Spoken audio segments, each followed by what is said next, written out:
ሴት ልጅ በኃይለኝነት አትገዛም። ሴት ልጅ በፍቅር ነው የምትገዛው።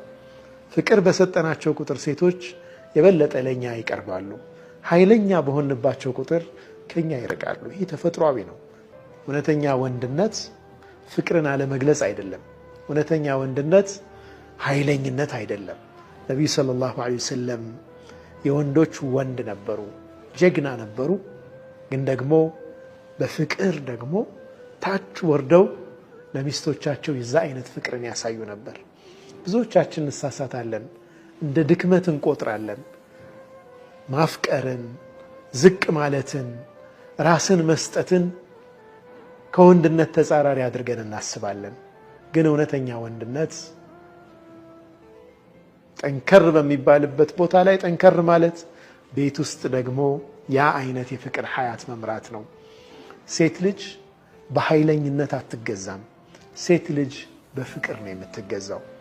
ፍቅር በሰጠናቸው ቁጥር ሴቶች የበለጠ ለኛ ይቀርባሉ። ኃይለኛ በሆንባቸው ቁጥር ከኛ ይርቃሉ። ይህ ተፈጥሯዊ ነው። ሴቶች ብቻ ስለሆኑ ሳይሆን ማንኛውም ሰው ወለው ኩንተ ፈዘን ገሊዘል ቀልቢ ለንፈዱ ምን ሐውሊክ ነው ያላቸው ነቢዩ ሰለላሁ ዐለይሂ ወሰለም። አላህ ሱብሓነሁ ወተዓላ አንተ ኃይለኛ ደረቅ ብትሆን ኖሮ ከዙሪያ ብትን ይሉ ነበር፣ ሰሓቦች አይቀርቡም ነበር። ወሕይ እየወረደላቸው ብዙ ተአምር አላህ ሱብሓነሁ ወተዓላ እያሳያቸው ኃይለኛ ብትሆን ኖሮ በዙሪያ አይሰባሰቡም ነበር ይላቸዋል።